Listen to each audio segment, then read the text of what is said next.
불사르고 피는 제단 곁에 흘릴 것이며 그것의 모이 주머니와 그 더러운 것은 제거하여 제단 동쪽 재버리는 곳에 던지고 또 그 날개 자리에서 그 몸을 찢되 아주 찢지 말고 제사장이 그것을 제단 위 불이 있는 나무 위에서 불살라 번제를 드릴지니 이는 화제라 여호와께 향기로운 냄새니라. 아멘. 오늘은 굉장히 힘든 본문같이 느껴지는, 아마 성경 중에서 제일 어렵다고 하고 제일 읽기가 쉽지 않은 게 레위기예요. 왜냐면은 말이 똑같은 말이 계속 반복이 되기 때문에 이거 읽다가 어디 읽었는지도 잘 모르겠고 도대체 무슨 뜻인지 모르는 것이 레위기입니다. 그래서 옛날에 어르신들 가운데 잠이 안 오면 레위기를 읽어라 그런 말이 있었어요. 레위기 2장만 넘어가면 잠이 온다고 하는데요. 오늘 제가 레위기를 특별히 선택한 이유는 하나님께 무엇을 드릴까? 라는 제목으로 어떻게 하나님께 나아갈 수 있을까에 대한 그 질문에 대한 답으로 레위기를 선택했습니다. 오늘 저희가 던지는 질문은 이것입니다. 어떻게 하나님께 나아갈 수 있을까? 그 나아갈 수 있는 것에 대한 답을 오늘 레위기가 제시를 해주는데요. 특별히 2절을 보면 여호와께 예물을 드리려거든 하는 말이 나옵니다. 자, 예물을 드린다는 말이 무엇이냐면은 하나님께 나아가는 길이 있는데 그 일이 무엇이냐면은 하는 거예요. 그러니까 사람들에게 하나님께 다시 나갈 수 있는 길이 있는데 라고 하면서 지금 사람들에게 하나님께 오는 길로 초청하는 그 말씀이 바로 2절입니다. 하나님께 나아갈 수 있다는 사실만으로 얼마나 큰 기쁨인가를 좀 우리가 생각해 봐야 되는데, 하나님께 나아갈 수 있다는 것은 다른 말로 하면 죽을 수밖에 없었던 사람이 살 수 있는 길이 열렸다라는 뜻이에요. 그러니까 예전에는 죄에 대하여 처리를 하지 못했기 때문에 죄를 지면은 그냥 다 지옥으로 가야 되는 상황인데, 지금 레위기에서 너네가 죽어도 지옥 가지 않을 방법이 있는데 라고 하면서 얘기하는 게 오늘 이 본문입니다. 죽을 뿐만 아니라 살아가는 이 삶 가운데에 하나님께 복을 받을 수 있는 방법이 있는데 그 방법에 대한 이야기를 레위기에서 하고 있다는 것입니다. 2절 끝에 보면은 이렇게 말씀했죠. 누구든지 여호와께 예물을 드리려거든 가축 중에서 소나 양으로 예물을 드릴지니라. 자, 하나님께 나올 수 있는 방법이 있는데 그 방법이 뭐냐면 소나 양을 가지고 오라는 얘기예요. 자, 하나님께 나와야 되는데 뭘 갖고 온다? 소나 양을 갖고 오는 것입니다. 자, 아까 말씀드렸듯이 하나님께 나올 수 없다는 것은 다른 말로 하면 영원한 죽음론이에요. 그러니까 너네가 그 영원한 죽음에서 벗어날 수 있는 방법이 있는데 그게 뭐냐면 그 죽음의 상태에서 소나 양을 가지고 오면 하나님께 갈 수 있다라는 것입니다. 이게 옛날에는 복음이에요. 죽을 수밖에 없는 사람한테 야, 너 소나 양을 갖고 오면 살 수 있어 라고 하는 것이 레위기가 말하고자 하는 복음의 이야기입니다. 자, 그런데 지금 하나님께서 나오라고 할 때 무엇을 갖고 오라고 하냐면 소나 양으로 얘기합니다. 그러니까 모든 제사를 너네가 다 털어갖고 갖고 오라는 것이 아니라 하나님께 나올 때는 소나 양을 가지고 나와야 된다는 것입니다. 하나님께 나오면은 영원한 생명이 있는데 그 생명을 얻기 위해서는 소나 양을 내야 되고, 다만 이 땅에 살아가는 사람들이 생활을 해야 하기 때문에 다 너가 갖고 있는 거 다 내지 말고 소나 양으로 그냥 하나님께만 갖고 오면 된다는 얘기입니다. 우리가 하나님께 나가는 장면에서 두 가지 예시를 좀 보고자 하는데요. 첫 번째 사람은 나아만 장군입니다. 자, 나아만 장군은 어땠습니까? 문둥병을 고치려고 엘리사에게 갔죠. 엘리사가 이 나아만 장군에게 뭐라고 얘기했죠? 요단강에 가서 7번 몸을 씻어라 라고 얘기했습니다. 이 말에 나아만 장군이 크게 분노를 했어요. 그러면서 뭐라고 얘기하냐면 요단강에 씻는다고 이게 나올 수 있느냐? 나 못해! 라고 뛰쳐나오는 순간에 그 옆에 있던 현명한 부하가 이렇게 얘기하죠. 아버지여, 이것보다 더한 요구를 한다 하더라도 해야 할 것이 아닙니까? 자, 그 당시에 문둥병은 어떤 병이죠? 죽을 수밖에 없는 병이며, 그러니까 육체적으로도 죽지만 사회적으로도 죽는 죽음입니다. 사람들한테 완전히 분리돼요. 지금 우리가 말하면 코로나 걸린 사람이라고 한번 생각해 보십시오. 확진자야. 지금 여기 있다고 생각해요. 그럼 다들 다 도망갈 수밖에 없는 상황입니다. 근데 이 병이 남에게 전파가 되기 때문에, 그러면 이 병을 나을 수 있다 그러면 이 사람들은 무엇을 하겠습니까? 갖고 있는 걸 다 내놔야 돼요. 근데 지금 나만 장군한테는 뭐라고 해요? 그냥 요단강에서 씻으면 된다라고 말합니다. 나만 장군은 장군이에요. 근데 장군이 이약저약 다 써봤을 것입니다. 그런데 엘리사가 하는 말이 저기 가서 그냥 저 더러운 요단강 흙탕물에 몸을 씻어라 그러니까 화가 나던 거예요. 야, 내가 이런 강 말고 저 큰 강, 더 넓은 강, 더 깨끗한 강 가서 씻을 수 있는데 고작 한다는 말이 이거야? 이걸로 나를 믿으라고 그러는 거야? 라는 말에 옆에 있는 하인이 아니에요. 이것보다도 더한 일을 하실 수 있지 않겠습니까? 나올 수만 있으면 뭐든 하셔야죠. 라는 얘기에 나아만 장군이 갔다는 것입니다. 그가 가졌던 모든 명예, 부, 모든 가족을 다 버리고 죽은 자식처럼 살 수밖에 없는 그 문둥병에서 나올 수만 있다 하면 모든 것을 할 수 있을 판인데 그깟 그거 못하겠습니까? 라고 얘기해야 되는 거죠. 문둥병을 고칠 수만 있다면 전제식 아니라 가진 것 다 내놓고 가야 되는 것이 지금 현실이에요. 그런데 뭐라고 했어요? 요단강에서 씻어라. 두 번째 사람, 요셉의 가족들입니다.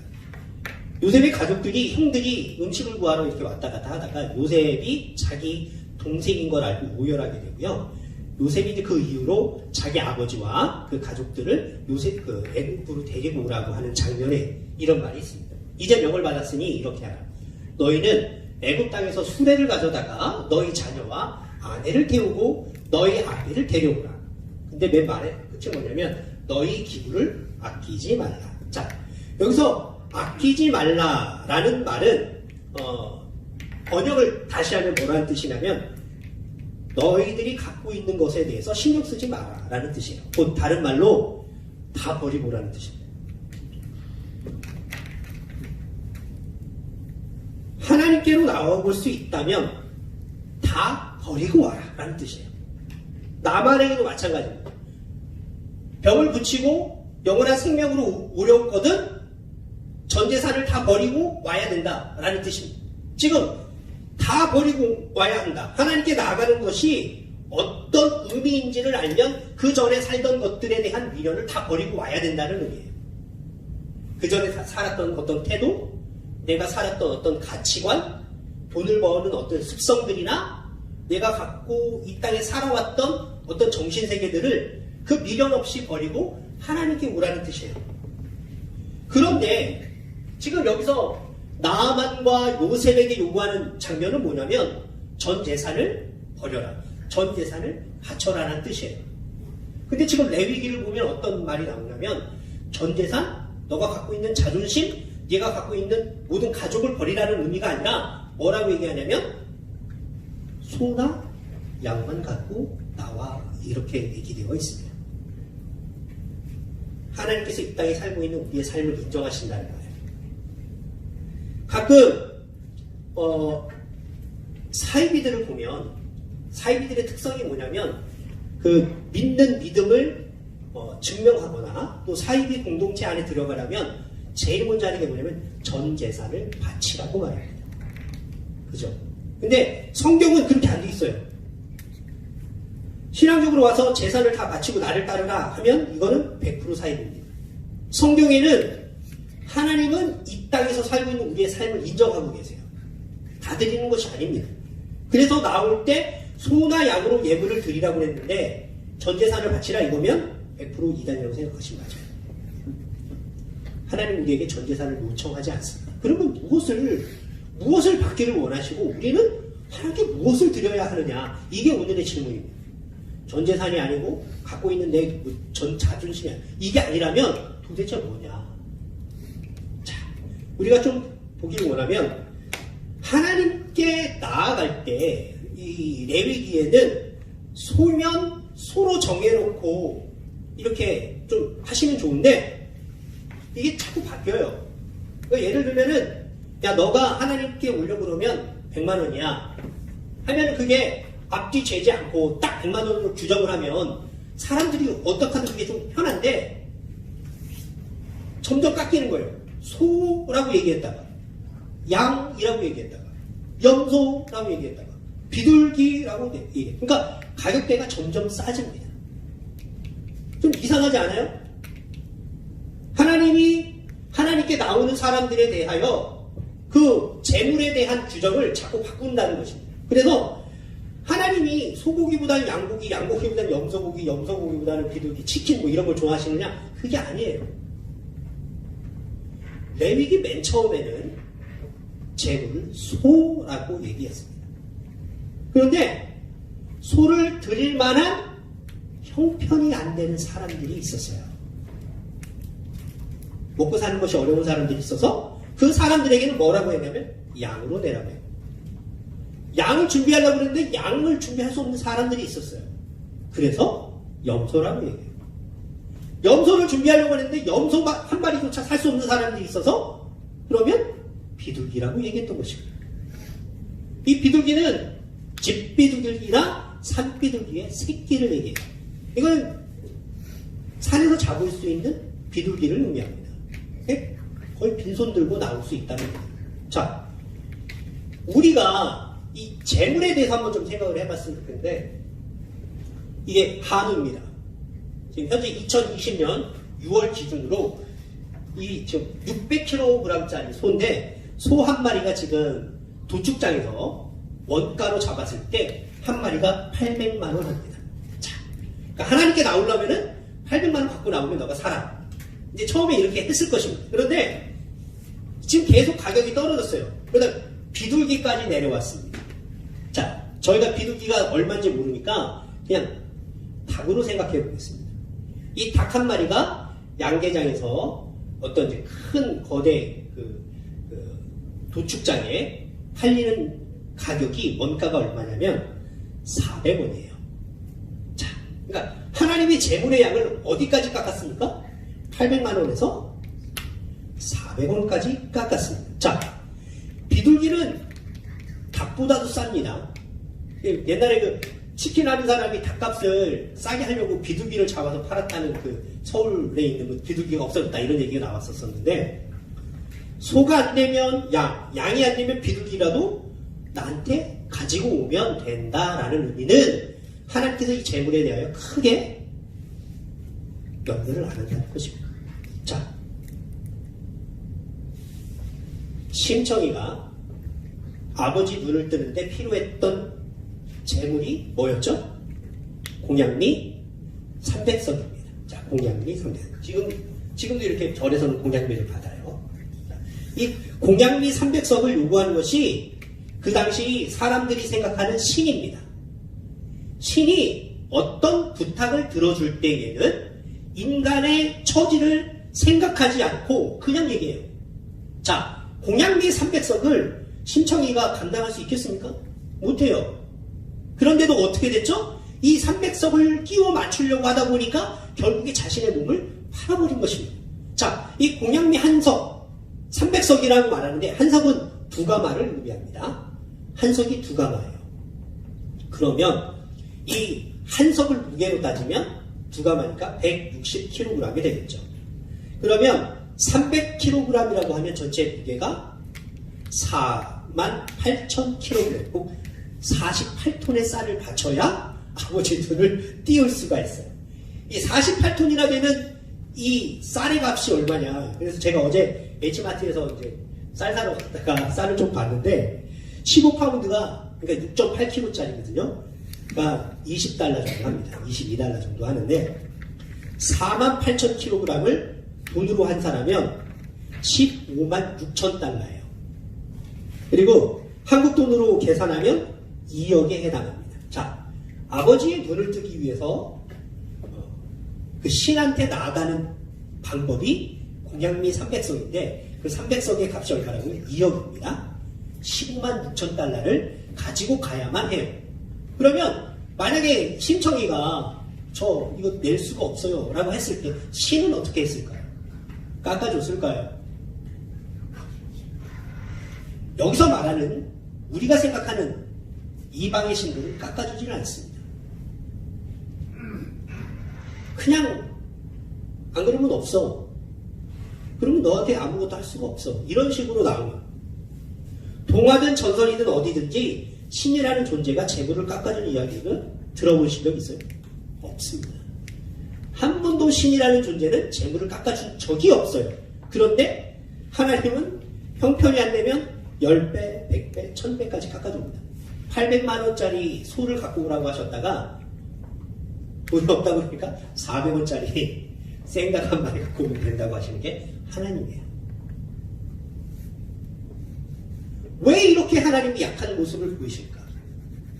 신이라고 하면은 자기가 뱉은 말에 무조건 밀고 나가야 되는 거거든요. 근데 이 하나님은 인간 앞에서 한없이 약해요. 천지 만물을 창조하신 천지 만물의 주인이 되시는 하나님이 소 가지고 와 그랬으면 그 한마디로 끝내야 되는데 계속 소 막 없어? 그럼 양이 안 돼? 그럼 염소도 안 돼? 그럼 비둘기 안 돼? 그럼 빈손으로 와. 왜 이렇게 하실까? 이 의도가 무엇일까 우리가 생각을 해봐야 된다. 그것은 누구든지 하나님께 나오라는 의미예요. 나와. 부자도 오고 가난한 사람도 오고 능력 있는 사람도 오고 능력 없는 사람도 오고 누구든지 나오라. 하나님께서 자신이 갖고 있는 모든 권한, 권위, 능력 다 포기하고 다 양보하시면서 우리한테 말씀하고 있는 거는 내가 너를 사랑하니까 와 라는 의미예요.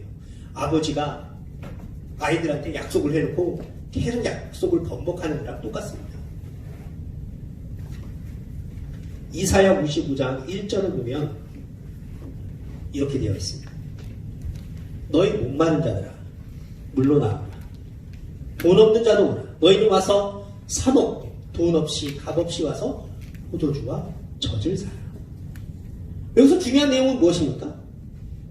돈 없다 말하지 말고 그냥 오라는 것입니다. 하나님 앞에 오는 거는 어떻게 오라고요? 돈 없다 생각하지 말고 그냥 오라는 것입니다. 하나님께서 이렇게 약한 모습을 보이는 것은 우리에 대한 하나님의 사랑이 있기 때문입니다. 흔히 안 믿는 사람들한테 이렇게 얘기하면은 제일 많이 하는 게 뭐냐면 야 돈이 있어야 되지 헌금 낼 돈이 없어 라는 사람들이 가끔 있어요. 그 사람들이 그렇게 하는 이유가 뭐냐면요 교회에서 하는 행태를 봤기 때문이에요. 야 교회도 돈 있는 사람이 대접받는 거야. 이게 일반적으로 하는 말이에요. 근데 하나님은 뭐라 그래요? 소 없으면 양 없으면 염소, 영 없으면 비둘기. 그것도 안 되면 그건 나오고. 하나님께는 돈은 문제가 아니라는 거예요. 하나님께서 사람을 부르실 때는 돈은 문제가 아니에요. 어떤 분은 하나님께 나오라고 얘기하면 나 담배 피워서 안 돼. 아직 술 못 끊었어. 아직 안 돼. 나는 좀 그냥 지옥 갈래. 이런 사람들이 가끔 있어요. 나는 더러워서 못 간다는 사람들이 굉장히 많습니다. 나는 죄져서 이거 해결이 안 돼. 그런데 뭐라고 얘기하냐면 하나님의 대답은 그것에 대해서 딱 한 가지예요. 양, 염소 없거든 비둘기라도 들고 나오라. 이게 뭐냐면 그냥 네 모습 그대로 나오라는 뜻이에요. 꾸미지 말고 숨기지 말고 그냥 네 모습 그대로 나와 오라는 것입니다. 아무것도 없으면 그냥 빈손으로 오라는 것이죠.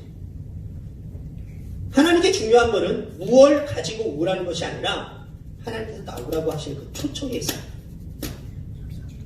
내가 하나님께 드릴 게 없고 내 능력이 부족하고 아무것도 없다고 하더라도 내 모습 그대로 하나님께 나오라는 것이 하나님의 요구예요. 그러니까 아무것도 없다. 나는 죄가 많다. 나는 헌금이 없다. 라고 할 때 하나님이 말씀하시는 것은 일단 그냥 나와 해요. 일단 그냥 나와. 이게 하나님께서 레위기에 전체적으로 하신 말씀의 포인트입니다. 내가 설령 소나 양을 들고 오더라도 그것 때문에 죄가 용서되는 게 아니에요. 그거는 하나의 구실이고 그것은 하나님께 오라고 하는 어떤 매개체일 뿐입니다. 자, 하나님께서 우리를 받아주시는 것은 소, 양, 염소, 비둘기를 가져와서 번제단에 태우니까 그 향기가 올라가서 하나님 코에 맛있겠다 이래서 하나님이 우리의 제사를 우리를 받아주시는 것이 아니에요. 솔직하는 하나님께서 제물을 받으시고 기쁘시게 여기시면서 우리의 죄를 용서하시는 이유는 그 제물의 죽음에 있는 것이 아니라 그 제물 뒤에 있는 진짜 제물, 진짜 이 제물의 예표인 예수님을 보고 하는 거예요. 예수님이 그렇게 죽어야 되기 때문에 그 모습을 보고 그래? 그러면 하나님의 아들 이 사람이 제물로 바쳐졌으니 너희들의 모든 요구가 들어졌다. 그걸 보고 받아주시는 겁니다. 우리에게 소가 안 되면 양으로, 안 되면 염소로, 안 되면 비둘기라고 들고 나오라고 하시는 것은 하나님께서는 사실 이미 자기가 받으실 예물을 이미 다 준비를 해놓으신 상황이에요. 그게 누구예요? 예수님. 창세 이전부터 예수님이 준비가 돼 있었어요. 그래서 제물이 필요가 없는 분이십니다. 하나님을 얼마나 우리가 얼마나 큰 돈을 들여야 하나님을 기쁘게 할 수 있을까요? 10억? 100억? 1000억? 아니요. 하나님을 기쁘게 하는 건 그만한 돈이 아니에요. 하나님은 이미 하나님이 받으실 재물을 이미 다 준비를 해놓으셨어. 그리고 그 재물을 이미 받으셨기 때문에 이 재물에 대한 것들 때문에 우리가 하나님께 못 나간다? 이건 말이 안 돼요. 그래서 하나님이 비둘기를 갖고 오라고 하는 얘기입니다. 자, 우리가 드리는 재물 중에서 만약에 지금 우리가 예물을 드린다고 칩시다. 소, 양, 염소, 비둘기 아니 빈손으로 들고 나오는 것 중에 어떤 것이 하나님 앞에 가장 큰 효력이 있을까요? 집사님 어떤 것이 가장 큰 효력이 있을 것 같으세요? 소, 양, 염소, 비둘기, 빈손. 네. 효력은 다? 네. 효력은 다 똑같아요. 800만원짜리 소하고 2만 배 차이 나는 400원짜리 비둘기하고 하나님은 똑같이 받으신다는 겁니다. 이게 우리가 세상이 말하는 신과 다른 하나님이세요. 그래서 우리는 하나님을 아버지라 그래요. 얘가이가 아무리 큰 것을 주더라도 얘가이가 아빠하고 편지 한 글자 쓰는 게 수천만 원짜리 더 커. 내가 항상 마음속에 제일 중요한 거 뭐냐면요. 애들 찍었던 사진이에요. 얘네들 태어났을 때 그 당시 사진은 10억을 줘도 안 팔아요. 그 사진은. 우리가 하나님께서 소나 양이나 염소나 비둘기나 빈손으로 오는 그 모든 것에 대해서 똑같다고 생각하신다면 우리가 교회에서 어떤 일을 하든지 하나님께서 다 똑같이 받으실 겁니다. 가끔 사람들이 그렇게 생각해요. 목사님은 설교도 하니까 소 정도 드리지 않았을까요? 라고 얘기하시고 헌금 위원을 하거나 점심 식사 준비를 하거나 교회 앞에 현수막을 달거나 예배 후 테이블 정리하는 거는 비둘기 정도 드리는 걸까요?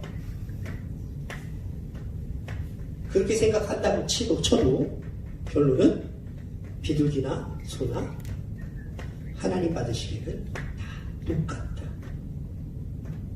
우리 예가이가 이렇게 와서 헌금 잠깐 하고 가는 것과 제가 밤새 열심히 준비해서 설교하는 것과 하나님 보시기에는 똑같다. 다만 조건이 있어요.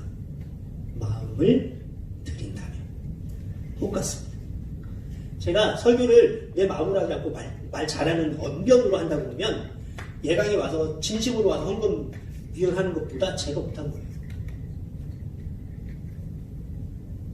혹시나 내가 하고 있는 일이 좀 보잘것 없어 보인다 라고 생각할 수가 있는 분들이 있습니다.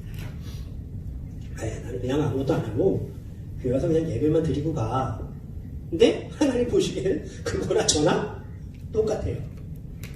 소나 비둘기나 소나 빈손이나 비둘기를 들고 가나 소를 가지고 가나 하나님께서 받으신다면 하나님을 위해서 하는 일에는 값어치가 없고 사소하고 무시해도 될 일이 전혀 없다는 거예요. 중요한 것은 무엇이다? 아까 집사님이 말씀하신 그것이 답입니다. 마음이 어디에 얼마나 담겨 있느냐. 언젠가 들은 얘기가 있는데요. 기도라고는 생판 모르는 어떤 분이, 할머니가 어느 집에 구역예배가 열린다 해갖고 이제 일을 마치고 허겁지겁 구역예배에 참석했어요. 근데 이제 젊은 목사님이 어유 권사님 정말 오랜만에 오셨네요. 오늘 기도하시죠. 했더니 그 권사님이 당황을 하셔갖고 기도의 첫과 끝을 정확히 맺지를 못하시는 거예요. 뱅글뱅글 보니까 그 옆에 있던 이렇게 센스 좋으신 분이 그 마지막을 받아갖고 끝마무리를 잘 하시고 아멘 하고 끝났습니다. 자, 기도의 앞뒤 순서를 모르는 이 기도를 하나님께서 기쁘게 받으실까요? 이게 제 질문입니다. 어떨까요? 네, 그게 정답입니다. 하나님께 드리는 진실한 마음이면 끝을 맺든 못 맺든 시작을 제대로 하든 하지 못했던 하나님께서 받으시기에 똑같은 향기로운 제사가 된다. 이게 팩트입니다. 가끔 아이들 이제 기도를 시켜놓으면 잘할 때도 있고 잘하지 못할 때도 있어요. 근데 잘하고 잘하지 못하고의 차이는 하나님께는 차이가 없다. 이게 우리가 믿는 하나님이 그냥 우리가 알고 있는 신하고 전혀 다른 존재시라는 거예요. 그러면 이제 더 어려운 질문을 던지도록 하겠습니다.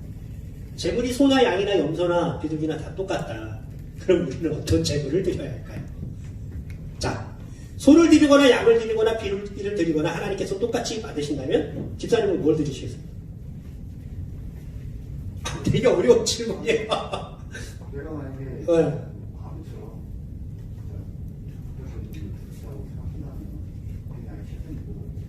내가 만약에 은행에 있다면 소원하는 무관필 맞습니다. 아주 맞습니다. 가끔 큰 교회들은 그렇게 말한답니다. 소를 드린다고 말해요. 큰 교회 장로님들은 소! 내가 소를 드리겠소! 그런데 비둘기를 드려서 똑같다. 그러면 그분이 소하고 비둘기가 똑같아.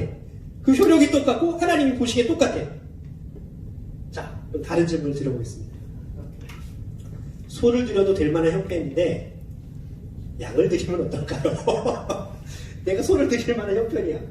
근데 비둘기를 드리면 어떨까요?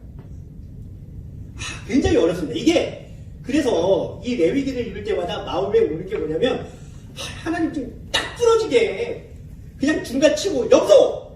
그러면 어떻게든지 맞춰갈 텐데 하나님은 그렇게 지정하지 않으셨어요. 왜? 우리를 생각하시고 우리의 마음을 보시기를 원하는 거예요. 우리의 마음을 보시기를 원해. 하나님이 여러분 봐라. 소를 드릴 수 있는 놈인데 비둘기, 산비둘기 새끼 200원짜리 갖고 왔네. 여러분 봐라. 그래도 똑같이 받으시냐. 언제? 마음이 진실할 때. 근데 그걸 진실하다고 말할 수 있을까? 우리의 형편을 잘 생각해서 형편에 맞게 하나님께 그냥 가져오면 된다는 거예요. 무리하게 하지 말고, 그리고 나는 이렇게 하니까 형편에 어울리지 않게 무조건 큰 거 드려야 하나님이 기뻐하실 거라 생각해서 하나님을 그런 식으로 섬기지 말라는 것입니다.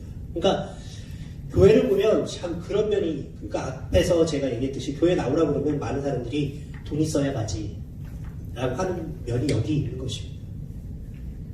헌금 얼마 드렸는지가 좀 그래요. 우리 교회 헌금 봉투 보셨습니까? 우리 헌금 봉투는 금액이 없어요. 근데 어느 교회들은 헌금 봉투에 밑에 금액이라고 씁니다. 그거는 헌금위원들이 개수하는 거 이렇게 하는 거는 맞습니다. 소관에서 재정부가 그렇게 하기 편하기는 맞는데 저희는 그렇게 안 하려고요. 그냥 우리를 불러주신 하나님께 대한 감사 속에서 우리의 형편에 맞게 하나님께 마음을 다해서 드린다. 아까 집사님 말씀하신 대로 내 형편이 자꾸 변하거든요. 옛날에 저희 어머니가 일을 좀 하셨어요. 이렇게 공공근로 하신다고 길에다가 이렇게 벽돌 까는 일을 하셨는데 하다가 일이 멈춰졌었어요. 근데 그때 그 목사님이 하시는 말이 권사님, 왜 맨날 11조가 똑같아요? 우리 어머니 그것 때문에 상처를 받아요. 근데 우리 어머님은 힘을 다해서 드렸던 겁니다. 15조, 16조를 드렸었던 건데, 그러니까 사람들은 그런 식으로 생각한다는 거죠. 근데 하나님은 뭐라고요? 똑같다고 얘기하셨어요. 과부의 두렛돈이 수많은 사람들의 수천만 원 누구보다 더 큽니다. 왜? 하나님의 보시기에는 그게 다르다는 거죠. 자, 오늘 이 본문에서 되게 놀라운 것을 하나가 볼 수 있어요. 하나님이 아무나 오라고 얘기하십니다. 소나 양이나 염소, 비둘기 그것도 안 되면 빈손 가지고 하나님께 오라고 부르십니다. 자, 그러면 예를 들어서 집사님이 어떤 부탁이 있어요. 그래서 힘있고 권세 있는 사람에게 뭔가를 이제 가지고 가서 찾아가 부탁하려고 하면 그 사람을 직접 만날 수가 있을까요? 예를 들면 후오모 주지사가 있어요. 그 주지사한테 내가 뭔가 부탁을 하고 싶어. 내가 조금 사정이 어려워하고 직장은 좀 어려운데 나한테 직장 구해주세요 라고 이제 후오모한테 가고 싶어. 그래서 열심히 준비한 홍삼 한 박스를 들고 후오모에게 다가갔습니다. 그러면 후오모가 직접 받아줄까요?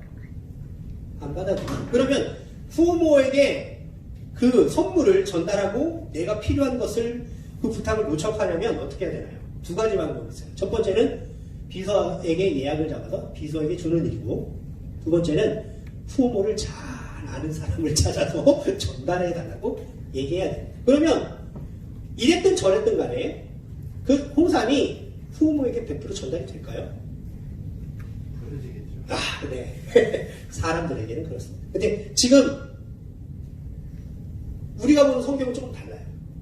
사람들은 권세가 있거나 능력이 있는 사람들은 누군가가 불쑥 찾아갔다가는 그냥 문전박대를 해버립니다. 또 누구인데 왔어? 하고 내보낸다는 겁니다.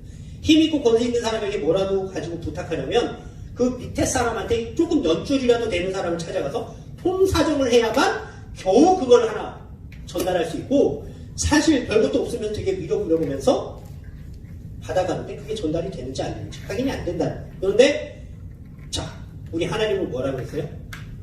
나오라고 해놓고 우리가 들고 온 비둘기를 하나님께 직접 가지고 나가가면 하나님이 그 비둘기를 두 팔 벌려 버섯 발로 나가서 받으신다는 거예요.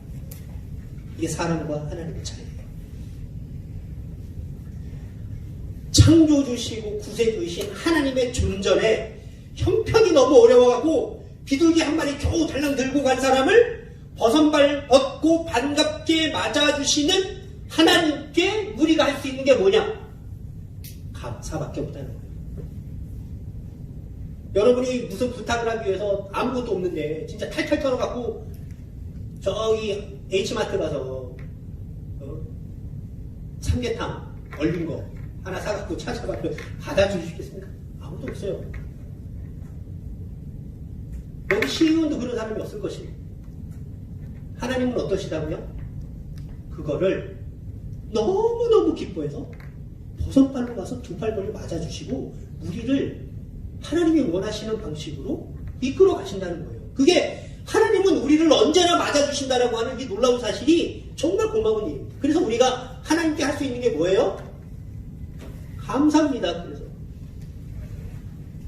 그래서 제가 말하고자 하는 건 이겁니다. 감사한 마음이 들지 않으면 하나님께 무엇이라도 드리지 않는 게 좋을 수도 있어요. 우리가 하나님 앞에 나올 때 무엇부터 해야 될까요? 오늘 제목이 뭐였습니까? 하나님께 무엇을 드립니까? 하나님께 무엇을 드리기 전에 우리가 제일 먼저 해야 되는 게 무엇입니까? 감사하는 마음이에요. 내가 지금 이 조그만 교회에 지금 교회 나가기 힘든 상황에서 이렇게 나와 예배를 드릴 수 있는 것 감사합니다. 내가 하나님 이곳에 예배하면서 하나님 말씀을 듣고 내 마음의 변화를 하려고 노력하는 것 감사합니다.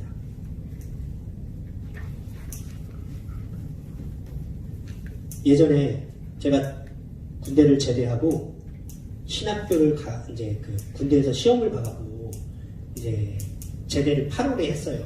그리고 나서 이제 3월에 총신대학교를 1학년으로 들어가는데 그 남은 기간 동안에 저희 교회에서 저를 나이가 29이 되어 있으니까 8 정도 됐으니까 청년이라도 부르기도 뭐하고 뭐 이래갖고 저를 집사를 임명했어요. 그러니까 제가 6개월짜리 총각 집사를 했던 사람이에요. 총각 집사를 잠깐 했는데 제가 이제 이렇게 하다가 헌금을 내는 이제 일이 있어서 봉투를 딱 봤는데 봉투에 이런 문구가 써 있었어요. 예수님께서 우리를 위하여 십자가에 죽으셨습니다. 하고 그 밑에 X로 적은 칸이 있었는데 갑자기 고민이 되더라고요. 그전에는 한 번도 고민이 안 됐었는데 예수님께서 나를 위해서 십자가에 돌아가셨는데 헌금을 얼마 해야 되나? 맨날 이렇게 돈이 없으니까 1,000원짜리 뭐 2,000원 하고 했는데 그 문구가 너무 크게 나온 거예요. 나를 위해서 죽으셨는데 얼마를 헌금을 해야 되지? 생각하다가 그날 밤에 어떤 생각을 하게 됐냐면 하나님을 만족시킬 만큼 드릴 게 없다는 게 제 결론이었어요. 가난했으니까.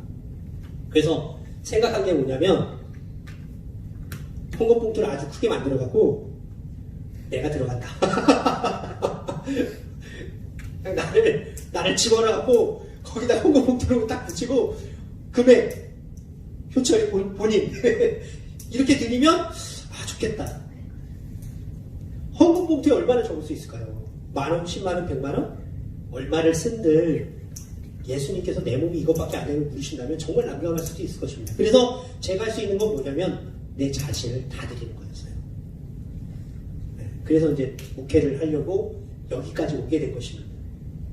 수많은 시간을 한 20년을 거쳐서 지금 여기 와 있는 건데 보기에는 초라할 수도 있어요. 그런데 하나님이 뭐라고 그랬죠? 소나 비둘기가 다 똑같아요. 저 커 있는 명성교회나 여기 있는 작은 바른 장로교회나 하나님이 보시기에는 똑같습니다. 그런데 바른 마음이 있느냐가 더 중요하다.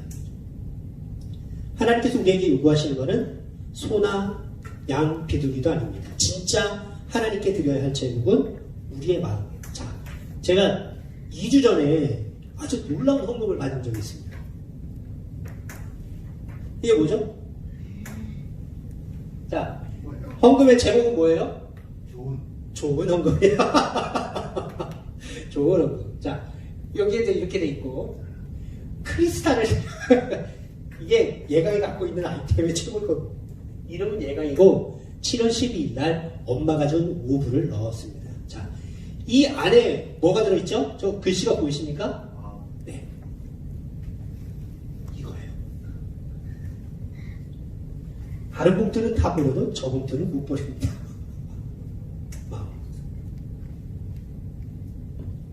하나님이 정말 기뻐 받으시는 게 여기에 $100짜리 100장이 들어있는 것보다 이거를 더 기쁘시게 받으세요. 돈이 많은 사람들이 드리는 것과 돈이 없는 사람, 돈의 문제가 아니라는 거예요. 우리 자신을 하나님께 드려야 되는 것입니다. 우리 자신이 뭐 가치가 있겠습니까? 집사님, 제가 봉투 크게 만들어갖고 제가 들어간들 그게 얼마나 큰 가치가 될까요? 그런데도 불구하고 예수님은 우리 대신, 나 대신 제물로 자신을 드린 그 많은 가치를 우리에게 매겨주신 거예요. 집사님의 가치는 얼마만한 가치냐면 우리 사람들은 종종 우리의 연봉을 가지고 가치를 많이 매기는데 하나님은 아니에요. 집사님은 어느 정도의 가치를 보냐면 예수님의 목숨값이에요. 사모님도 예수님의 목숨값이고요. 예수님은 누구십니까? 하나님이 가장 사랑하는 독생자시고 하나님 본인이세요. 왜 집사님 얼마나 귀중한 존재십니까? 예수님께서 자신을 제물로 드렸으니 그 제물을 받으시는 곳에 나를 끼워서 함께 하나님께 드리는 게 우리의 헌금이에요. 우리의 헌금에는 무엇이 들어가 있습니까? 예수님께서 드리신 그 목숨과 거기를 편승해 갖고 이렇게 딱 아주 나쁜 말로 꼽사리 해서 들어가는 우리의 아름다운 모습일 수도 있습니다. 하나님께서 진정 원하시는 것은 예수님이라는 그 제물에 나를 얹어서 하나님께 드리는 것입니다. 우리가 하나님께 무엇을 드릴까? 그것은 그거예요. 예수님 그 위에 나를 얹는 것을 드리는 것입니다. 하나님께서 진정으로 기뻐 받으시는 제물은 나 자신이고 그것도 예수님 때문에 가능한 일입니다. 옛날 제가 많이 부르던 찬송가가 옛날 찬송가는 185장이에요. 내 너를 위하여라는 찬양입니다. 내 너를 위하여 이런 찬양인데 지금은 311장이 됐더라고요. 제가 이 찬양을 금요철야 때마다 부르면서 엄청 울었던 기억이 납니다. 제가 많이 불렀던 게 십자가 십자가 내가 처음 볼 때 이거랑 내 너를 위하여 이거는 부르면 막 100% 우는 노래인데요. 그때도 울면서 많이 기도했던 때가 생각했습니다. 근데 후렴 가사를 부르면서 제가 참 많이 고민했던 게 뭐냐면 나를 위해 몸버려 피 흘려 죽으신 주님이 너 날 위해 뭘 했느냐 라고 물으신다면 내가 무슨 대답을 할까? 근데 그 질문에 대해서 답을 오늘 찾았습니다. 어제 설교 준비를 하면서 1절 후렴이 뭐냐면 너 위해 몸을 주건만 날 무엇 주느냐? 이게 예수님의 질문이에요. 너 위해 내 몸을 주건만 날 무엇 주느냐? 그러면 우리가 하는 대답은 뭐죠? 우리 마음을 드리겠습니다 하면 돼요. 2절 보면 내 몸을 희생했건만 너 무엇 하느냐? 내 몸을 희생했는데 너 뭐 하느냐? 라고 물어보시면 우리가 뭐라고 대답합니까? 그 희생에 의지해서 하나님께 나아갑니다 라고 대답하면 돼요. 3절에 내 죄를 대속했건만 너 무엇 하느냐? 라고 물으시면 뭐라고 해야 돼요? 너 죄를 내가 다 용서했는데 너 지금 뭐해? 라고 말하면 주님의 멍해지고 내 십자가 지고 나갑니다 라고 말하면 됩니다. 마지막에 이것이 귀중하건만 날 무엇 주느냐? 이게 귀중한데 내 목숨이 귀중한데 너 날 뭘 주고 있어? 라고 물어보면 뭐라고 그래야 돼요? 소 그것도 안 되면 양, 그것도 안 되면 염소, 그것도 안 되면 비둘기가 아니면 내가 할 수 있는 모든 것을 드리겠습니다 라고 대답하시면 됩니다. 우리에게 제물을 드릴 수 있는 자격을 주신 것만으로도 얼마나 감사한지 모릅니다. 죽을 수밖에 없는 인생에게 소나 양으로 가지고 오면 된다라고 말씀. 그것만으로도 우리가 너무나 감사해야 될 것인데, 그런데 진짜 제물은 하나님께서 다 준비해 놓으시고 우리 부부는 그냥 신음만 하라고 하는 것. 비둘기만이라도 작은 정성만이라도 가지고 나오라고, 그냥 너 모습 그대로 하나님께 감사한 마음으로 나오라고 이렇게 하시는 하나님 앞에서 우리가 최선을 다해. 아까 예가이가 한 거 뭐죠? 마음 드리는데 하나님 우리한테 물어보시면 너 나한테 뭐 주느냐? 하면 우리가 뭐라고 대답한다고요? 마음 드립니다. 내가 할 수 있는 것을 드립니다. 내가 할 수 있는 최선을 드리겠습니다 라고 대답하신 거예요. 이 시간 함께 다시 한번 찬양 한번 했으면 좋겠는데, 우리 모습 그대로, 그 모습 그대로 사랑하셔서 받아주시는 하나님, 그분께 우리가 드릴 수 있는 게 뭐라고요? 우리의 마음, 그 마음을 다해서 하나님께 한번 찬양해 보셨으면 좋겠습니다. 우리의 마음을 다해서 드리는 거예요.